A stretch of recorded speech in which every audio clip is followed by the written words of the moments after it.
Hi എല്ലാവർക്കും നമസ്കാരം. പുതിയൊരു നോട്ടിഫിക്കേഷനിലേക്ക് എല്ലാവരെയും സ്വാഗതം ചെയ്യുകയാണ്. റെയിൽവേ റിക്രൂട്ട്മെന്റ് ബോർഡിന്റെ സൈഡിൽ നിന്ന് വന്നിട്ടുള്ള പാരാമെഡിക്കൽ ഫീൽഡിലേക്കുള്ള നോട്ടിഫിക്കേഷനാണ് നിങ്ങളെ പെട്ടെന്ന് തന്നെ അറിയിക്കാനുള്ളത്. ഇപ്പോൾ അതിന്റെ നോട്ടിഫിക്കേഷൻ വന്നിട്ടേ ഉള്ളൂ. എന്നാണ് 8-ാം തീയതിയാണ് അതിന്റെ നോട്ടിഫിക്കേഷൻ വന്നിരിക്കുന്നത്.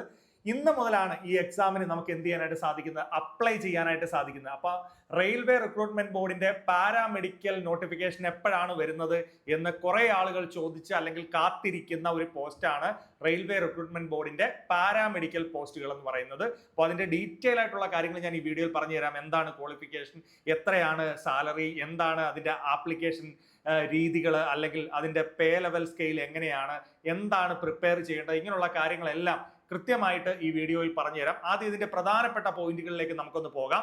ആദ്യം റെയിൽവേ റിക്രൂട്ട്മെന്റ് ബോർഡാണ് എന്തെന്ന് പറയുന്നത്, RRB എന്ന് പറയുന്നത്. എത്ര വേക്കൻസി ഉണ്ടെന്ന് ചോദിച്ചാൽ 434 വേക്കൻസിയാണ് പല പല പോസ്റ്റുകളിലേക്ക് വരുന്നത്. പോസ്റ്റുകൾ ഓരോന്നും ഞാൻ കൃത്യമായിട്ട് പറഞ്ഞുതരാം. പിന്നെ വേരിയസ് പാരാമെഡിക്കൽ സ്റ്റാഫുകളായിട്ടാണ് പോസ്റ്റിംഗ് വരുന്നത്. ഗവൺമെന്റ് ജോബ് തന്നെയാണ്. ഓൺലൈൻ എക്സാം ഉണ്ട്. 3 സ്റ്റേജുകളായിട്ടാണ് വരുന്നത്. അതിൽ ഒരെണ്ണം മാത്രമേ ഉള്ളൂ കമ്പ്യൂട്ടർ ബേസ്ഡ് എക്സാം വരുന്നത്. പിന്നെ ഡോക്യുമെന്റ് വെരിഫിക്കേഷനും മെഡിക്കൽ എക്സാമിനേഷനും മാത്രമേ ഉള്ളൂ. ഒറ്റ ടയർ പരീക്ഷ മാത്രമേ ഉള്ളൂ. അതിന്റെ selection process computer based test, document verification and medical examination ആണ് വരുന്നത്. ഓക്കെ, അപ്പൊ അതിന്റെ അപ്ലൈ ചെയ്യുന്ന indianrailways.gov.in എന്ന് പറയുന്ന സൈറ്റിലൂടെ നമുക്ക് ഓൺലൈൻ ആയിട്ട് അപ്ലൈ ചെയ്യാം. രജിസ്ട്രേഷൻ സ്റ്റാർട്ട് ചെയ്യുന്ന ഡേറ്റ് 9th ഓഗസ്റ്റ് കേട്ടോ. 9th ഓഗസ്റ്റ് മുതലാണ് നമുക്ക് എന്ത് ചെയ്യാൻ സാധിക്കുന്നത്, അപ്ലൈ ചെയ്യാനായിട്ട് സാധിക്കുന്നത്. 434 വേക്കൻസികളാണ് ഉള്ളത്. പ്രധാനപ്പെട്ട കാര്യങ്ങൾ കിട്ടിയല്ലോ. ഇനി എനിക്ക് പറഞ്ഞു തരാനുള്ളത് എന്താണ് ഈ നോട്ടിഫിക്കേഷനകത്ത് ഏറ്റവും ഇമ്പോർട്ടന്റ് ആയിട്ട് നമ്മൾ അറിഞ്ഞിരിക്കേണ്ട ഡേറ്റുകൾ എന്നുള്ളതാണ്. അപ്പോൾ 8-നാണ് ഇതിന് നോട്ടിഫിക്കേഷൻ വന്നത്. അതായത് ഇന്ന് മുതലാണ് ഈ എക്സാമിന് എന്ത് ചെയ്യാൻ പറ്റുന്നത്, അപ്ലൈ ചെയ്യാനായിട്ട് സാധിക്കുന്നത്. എന്ന് വരെ ഉണ്ട്.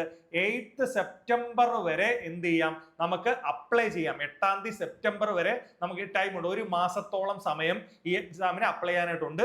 അതുകൊണ്ട് തന്നെ ആരും സമയം ഒന്നും പാഴാക്കരുത്. നിങ്ങൾ കൃത്യമായിട്ട് എന്ത് ചെയ്യുക, ഇനി ഒരുപാട് ദിവസം കാത്തിരിക്കാതെ 2-3 ദിവസത്തിനുള്ളിൽ തന്നെ എന്ത് ചെയ്യുക, അപ്ലൈ ചെയ്യാനായിട്ട് ശ്രമിക്കുക.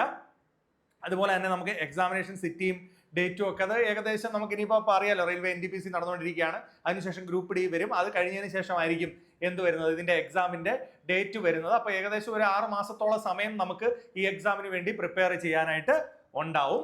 കൂടാതെ അടുത്തത് എന്താണ് ഇതിന്റെ വേക്കൻസി സ്റ്റാറ്റസ് എന്നറിയാം.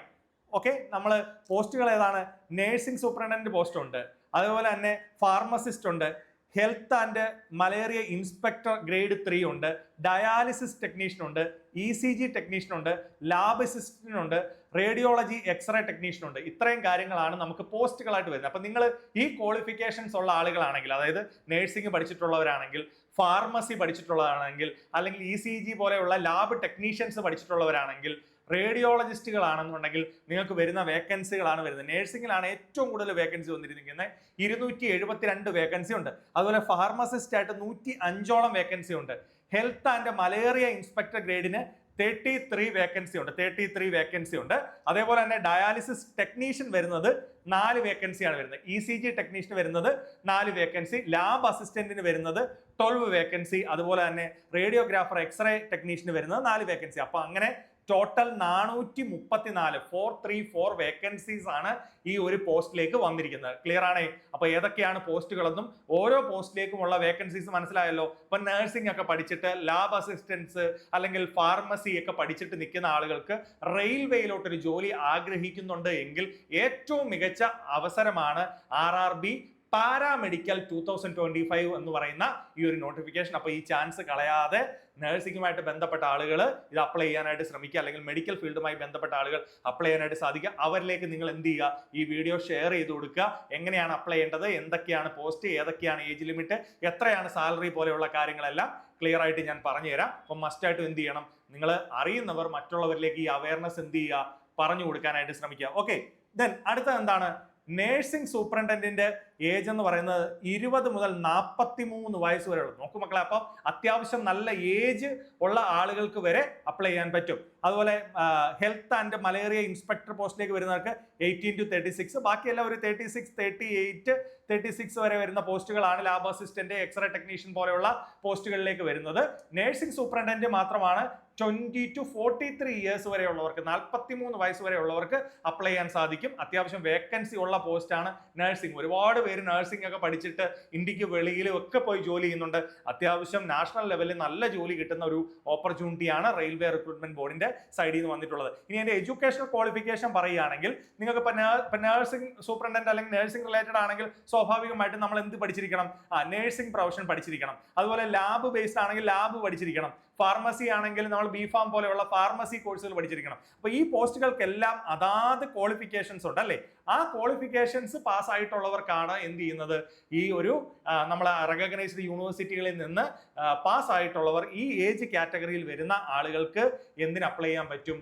ഈ എക്സാമിന് അപ്ലൈ ചെയ്യാനായിട്ട് പറ്റും. അപ്പൊ ഏജ് അതുപോലെ തന്നെ എഡ്യൂക്കേഷൻ ക്വാളിഫിക്കേഷൻ എന്ന് പറയുന്നത് നിങ്ങൾ ഈ പറയുന്ന ഹെൽത്ത് ബേസ്ഡ് ആയിട്ടുള്ള അല്ലെങ്കിൽ നമ്മുടെ ഈ പറയുന്ന മെഡിക്കൽ ഫീൽഡുമായിട്ട് ബന്ധപ്പെട്ട കോഴ്സ് ചെയ്തിട്ടുള്ളവരായിരിക്കണം. ഇനി അതുപോലെ തന്നെ OBC UR category general category ആളുകൾക്ക് 500 റുപ്പീസ് ആണ് എന്ത് ചെയ്യുന്നത് ആപ്ലിക്കേഷൻ ഫീസ് വരുന്നത്. SC ST എക്സ് സർവീസ് ആളുകൾക്ക് 250 ആണ് വരുന്നത്. ഇത് എക്സാം അറ്റൻഡ് ചെയ്യുന്നവർക്ക് എന്തുണ്ട്? ക്യാഷ് റീഫണ്ട് ഉണ്ട്. നിങ്ങൾ അപ്ലൈ ചെയ്ത ക്യാഷ് റീഫണ്ട് ഉണ്ട്. അപ്പോൾ ആപ്ലിക്കേഷൻ ഫീ ഡീറ്റെയിൽസ് നിങ്ങൾക്ക് മനസ്സിലായല്ലോ. ഈ രൂപ അടച്ചിട്ടാണ് നിങ്ങൾ എന്ത് ചെയ്യേണ്ടത്? അപ്ലൈ ചെയ്യേണ്ടത്. ഓക്കെ, ദെൻ ഇനി എന്താണ് ഇതിന് പ്രിപ്പയർ ചെയ്യേണ്ടത്? അതിൽ ഫസ്റ്റ് നിങ്ങളുടെ പ്രൊഫഷണൽ എബിലിറ്റി ആണ് ചെക്ക് ചെയ്യുന്നത്. 70 ക്വസ്റ്റ്യൻസ് 70 മാർക്ക്. അതായത് നഴ്സസിന് നഴ്സിംഗ് റിലേറ്റഡ് ആയിട്ടുള്ള ആള്, ഫാർമസിസ്റ്റിന് ഫാർമസിസ്റ്റ് ബേസ് ചെയ്തിട്ടുള്ള, റേഡിയോളജിസ്റ്റിന് റേഡിയോളജിസ്റ്റുമായിട്ട് ബന്ധപ്പെട്ട കാര്യങ്ങൾ, ലാബ് ടെക്നീഷ്യൻസുമായിട്ട് ബന്ധപ്പെട്ട. അപ്പൊ അതാണ് നിങ്ങളുടെ പ്രൊഫഷണൽ എബിലിറ്റി സ്കില്ല് ടെസ്റ്റ് ചെയ്യുന്ന 70 ക്വസ്റ്റ്യൻസും 70 മാർക്സും വരുന്നത്. ദെൻ ഒരു 30 ക്വസ്റ്റ്യൻസും 30 മാർക്കും ജനറൽ ബേസ്ഡ് ആണ്. അതിനകത്ത് general awareness, reasoning, general science topical. General science എന്ന് പറയുമ്പോൾ ഫിസിക്സ്, കെമിസ്ട്രി, ബയോളജി ആണ് വരുന്നത്. പിന്നെ മാത്സ് ആൻഡ് റീസണിങ് ആണ് 10 ക്വസ്റ്റ്യൻസ് വരുന്നത്. ജനറൽ അവയർനെസ് 10 ക്വസ്റ്റ്യൻസ്, അങ്ങനെ 30 ക്വസ്റ്റ്യൻസ്. അങ്ങനെ ടോട്ടൽ 100 ക്വസ്റ്റ്യൻസും 100 മാർക്സും 1.5 മണിക്കൂർ 90 മിനിറ്റ്സും വരുന്ന ഒരു ഓൺലൈൻ CBT 1 എക്സാം ഉണ്ട്. എന്തിന്? പാരാമെഡിക്കൽ 2005 വരുന്ന എന്തുണ്ട്? ഒരു എക്സാമിനേഷൻ ഉണ്ട്. അപ്പൊ എക്സാമിന് വേണ്ടി പ്രിപ്പയർ ചെയ്യാൻ നമുക്ക് there on ടൈം ഉണ്ട്. ഒരു 6 മന്ത്സോളം ടൈം ഉണ്ട്. നന്നായി പ്രിപ്പയർ ചെയ്യുന്നവർ, അതായത് കേരളത്തിലുള്ള ആളുകൾ പ്രത്യേകിച്ചും ഈ ഒരു അവസരം മനസ്സിലാക്കി നിങ്ങൾ എന്ത് ചെയ്യണം? എക്സാമിന് അപ്ലൈ ചെയ്യാനായിട്ട് ശ്രമിക്കുക. ഇനി അതിന്റെ സാലറി സ്കെയിൽ കൂടി നിങ്ങളൊന്ന് മനസ്സിലാക്കി വെക്കുക. എന്താണ് സാലറി സ്കെയിൽ വരുന്നത്?